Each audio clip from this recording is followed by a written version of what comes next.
so, you know, we'll see how we get on with the golf. Yeah, I guess we'll see. Well, Eric Lamaze, good that you joined us here on the golf course, somewhere different for you, but you're a bit of a golfer yourself, aren't you? Yeah, it's something that I took up a few years ago, and I must say it's a game that I thought I would absolutely not like, and I just fell in love with the game of golf.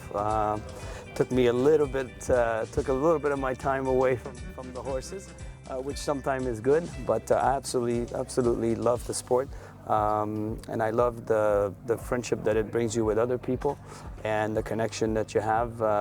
Even if you're a close friend with someone, when you play 18 holes with someone, you play around the golf, you get to know a little bit more about what's going on in their life. I don't know what it is about golf, but it makes you talk a lot. And how competitive are you? Oh, we're very competitive. I think I'm great. My score doesn't reflect that, but I think I'm a great golfer. Yeah. No, but we have a great group of friends we play with, and we do bet amounts each other, and so we take it seriously. At our own level, we feel very competitive with golf. Yeah. Well, Eric, I'm going to let you keep watching before we head out to the golf course.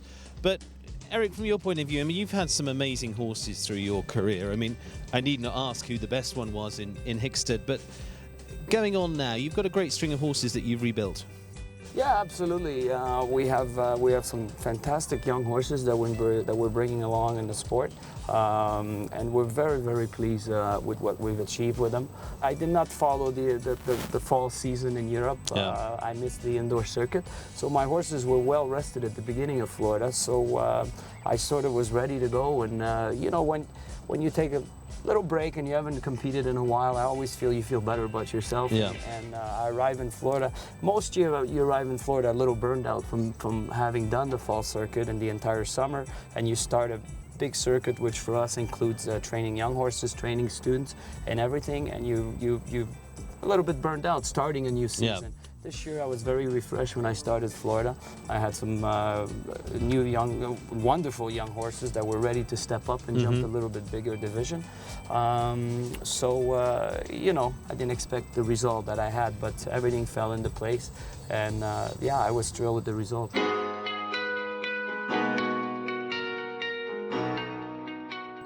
You took a bit of a break after Hickstead, didn't you? Yeah, I took a break, and that's that's where my game of golf started. That's where the love of golf started. Yeah. But for me, it's something I needed to do.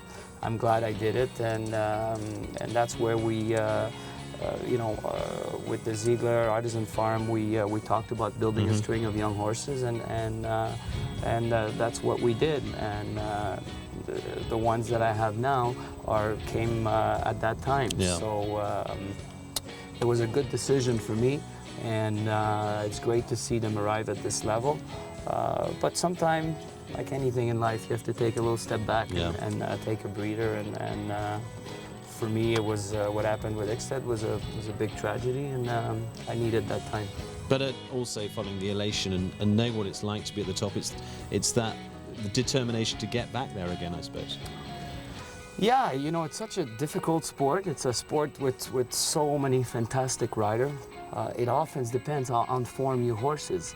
The riders obviously are the pilots, but you know, the horses are actually what's going to decide on what happened. And a very good horse, a great horse, can have an off day, and you could feel great that day and feel like things are going to happen for you, and have a very disappointing day.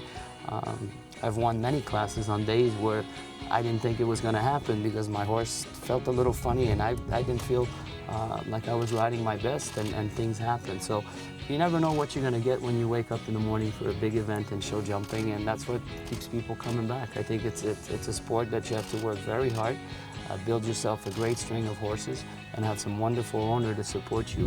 Without the owners, I don't know many international riders that can stand alone and have the horsepower that we need to compete at this level. Well, let's see how your putter performs today and see whether it's in a good mood or not. Okay.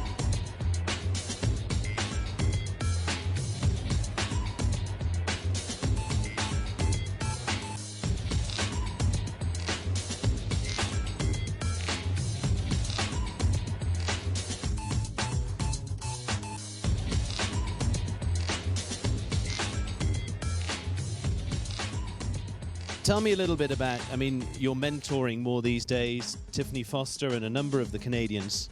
I mean, how much is, that's obviously a big part of what you do these days. Yeah, I love it. It gives me more rewards to myself to watch somebody that I train do well than actually doing well myself. I take great satisfaction in watching somebody achieve the level in the sport that they're set out to do. And in the case of Tiffany Foster, no one works harder than she does. So it's always a pleasure for me to watch her achieve or do well in an event. I really love teaching. Yeah. I love teaching what I've learned over the years and what this sport has taught me. I really do love it.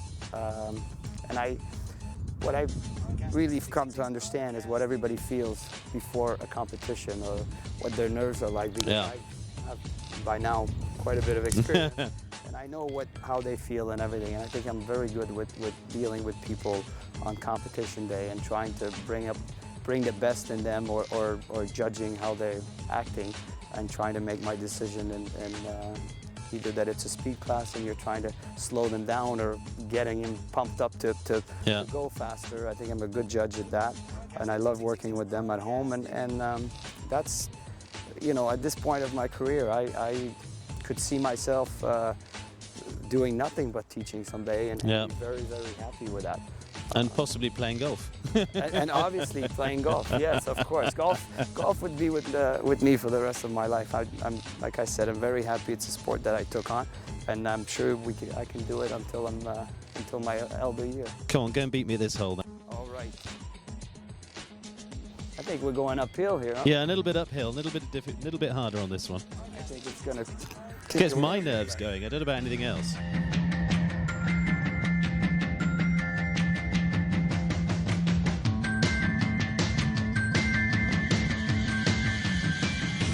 What's the next thing for you?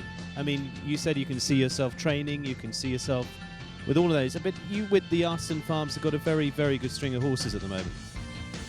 Oh, close. Like I said, we have some young horses that are just beginning to shine in the sport. So we'll keep going with that. Like I said, Tiffany has her whole career in front of her. So for her, she's at a different stage than I am, perhaps. But I have a feeling that I will be coming to these shows for many years, judging from how much she loves to go to these shows. But yeah, I'm enjoying life. I think, golf is very fitting that we're here today, because it's also a big part of my life.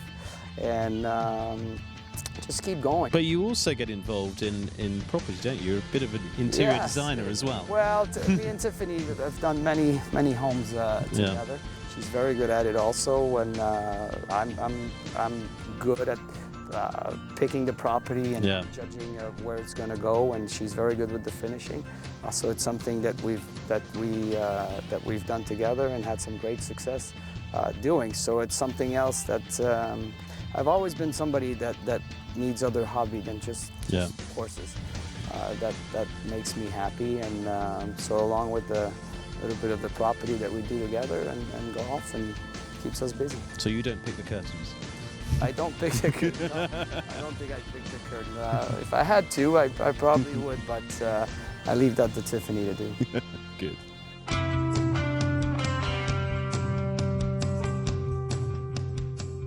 Eric, I mean, you've mentioned the Zieglers in there, the owners of the Artisan Farms. I mean, that's sort of been a turning point for you as well, hasn't it? Yeah, absolutely. They've been so generous to us, providing us with some great horses.